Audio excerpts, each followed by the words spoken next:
Alright guys, thanks for tuning in to iCup TV. It'll be your awesome caster, iCup Fits. So just before I get into this match, I want to quickly sum up. Last series it was between inactive teams versus Rep's Russian pro gaming team. And Reps did come up ahead with 4 of the 5 series that was in that series. So I just want to point out though that Reps did come up with +4 points with it, and 7X inactive team did come up with 1 point. What that means, like, the most person who has the most points in the end of the series wins. So right now, inactive team has a 0-1 record, and Reps has a 1-0 record. So, just to put that out there, I mean, the record doesn't nearly mean as much. I mean, as a person could have a losing record, but have a higher number if that was have to happen. But just to point out though, each series that you win, you get 1 point. Each 2v2 you win, you get 2 points of what I understand of it. That's how points are rewarded, but regardless.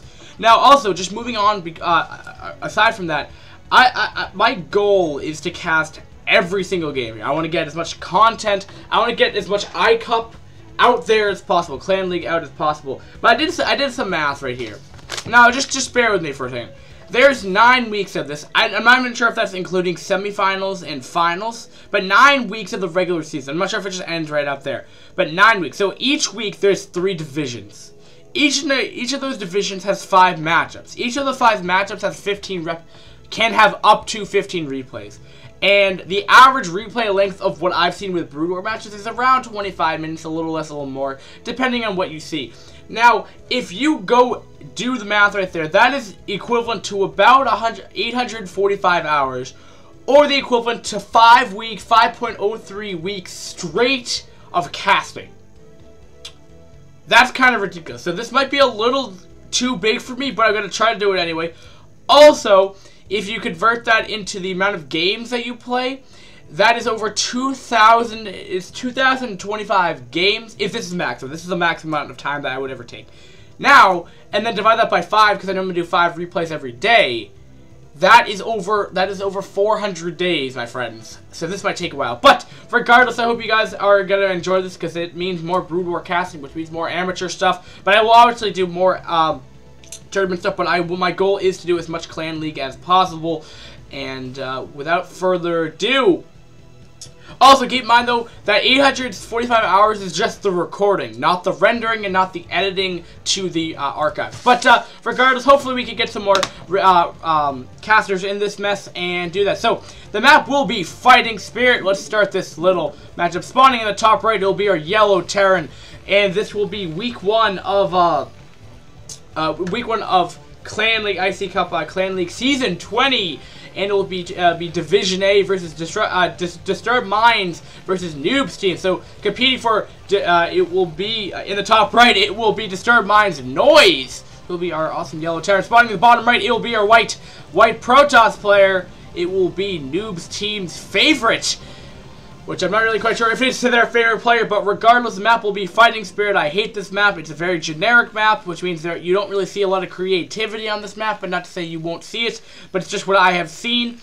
But regardless, you have a pretty small, small little choke over there. Your third is pretty easy to obtain as well. You don't have to worry about that back ramp. You have to just worry about this ramp. You could often wall it off with 3 pylons, 3 supply depots, even I've seen Evo chambers where there's sunkens as well. And then all you have to do is hold off this little ramp here. It's kind of very similar to J, just reverse the ramp out again.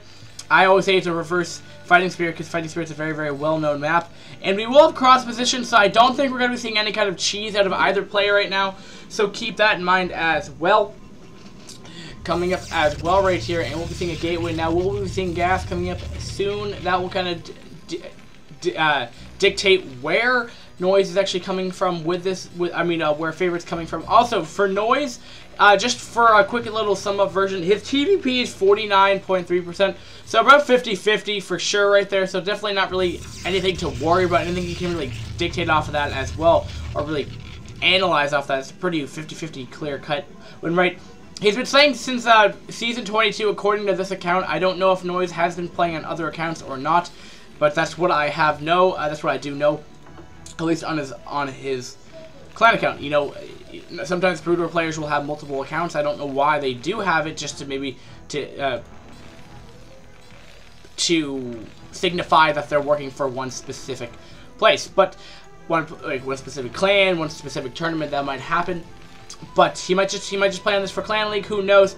But you know, moving on, he's been playing. He's a C- and he's 28 and 17 this particular season, compared to Favorite, who's got to be, you know, he's been playing since season 21, so not really that long ago, maybe around 6 months ago.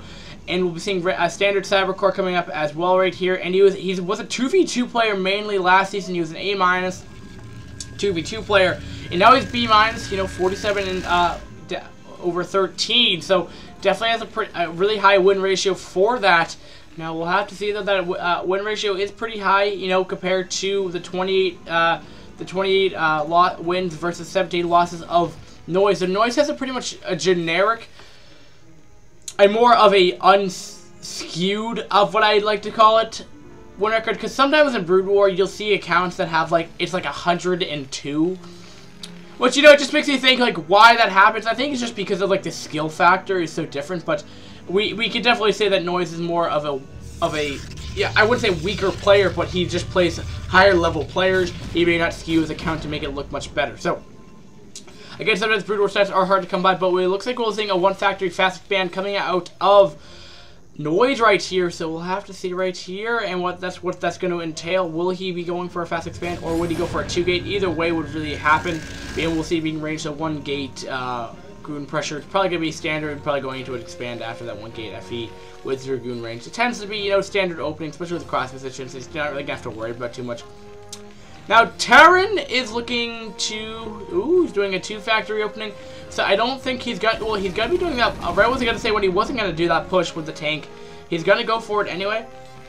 I think this is making him a little overextending himself of what I've seen, but just for resource count, I think it makes it a little too all in. It definitely looks like that, excuse me, what Noise is going for is kind of an all-in push here. If he's going to have two factories right here and producing a tank, I definitely think he's all in, especially with that Spider Mines or anything. No really indicator that he's really going to go for an expansion right here, which he might be able to break through this because, you know, he's only doing a 1-gate pressure right here, and when he has 2 tanks coming out, yeah, this is definitely all in. If he's getting a second machine shop, this is really all in. He's getting a lot of tanks right here, and it's going to be hard. It's going to be very, very hard to deal with this for Favorite here, but I'm not sure if Favorite knows about this. He might just be thinking that's a standard pusher here, but right when he sees that second take, he should know that something's off right here. No vultures, but keep in mind though, he doesn't have the Spider-Mine tech up available to him as well though, but does help a lot, you know, killing off the early game pressure really does help. But will he be getting it though? That'll be kind of interesting. No, he'll be getting vulture speed instead, but it looks like he's just camping outside the base for right now, maybe waiting for the protest to try to go and engage, but then push in with like 2 or 3 more tanks with a lot of Marines here. And he has 8 Marines. He has 3 more than what you generally call for in this build anyway, but that base is about 2/4 of the way done here. And we're seeing a 3-gate with Robo, which is pretty, you know, not a bad transition. Oh, but he will be seeing this, though. Is he going to be paying attention? Will be, you know, microing his Dragoons out pretty effectively, but that is 3 tanks. Keep in mind, though, tense moment, Marines are falling, but tanks are going to be start attacking one of the Dragoons from the back right there, and they do outrage Dragoons even with range, so keep that in mind as well. They don't need to be sieged up for that reason. Spider-Mine and Vulture Speed and continued production of Vulture Speed, oddly enough. That's a very interesting build. This is really odd, but I've never seen this build before. But we'll have to see. Will he be able to do? Oh, he did get the cancel. He does know this is coming actually. So we'll have. Well, I shouldn't say we'll have to see. We'll see if this is going to do a lot of economic damage. I hear a shuttle lining up. I was just getting up my chapstick because I have a very bad shuttle up here. But will his Reaver micro be good enough? Does he have a Reaver out? He's getting shuttle speed up as well right here. Now this is going to be interesting. Now, if Terran's able to break apart, we might see a base trade scenario right here, because there's nothing, keep in mind, there's nothing in Noise's base right here, but he's trying to get up here. Spider-Mines are in here, but I think there might just be too much stuff here, and just trying to clean up and yeah, his Reaver is not being microed correctly here, and we'll get sniped off right there as well, right there. crazy stuff happening over here. And Fav something one GG coming out of favorite right here. Noise also GG's right there. And just going on to the fifth tip of the game here, we just saw an all-in, and he didn't. The thing that, I mean, if we look at the score, we're gonna see very, very similar stuff. The only reason why Noise's score is slightly ahead is because of his kind of aggression did a lot more damage. But if you look at resources, Noise was behind, Favorite was ahead. So you're even starting to see that the macro start slipping up right there as well. But at the end of the day, right there, what we saw is that you can't.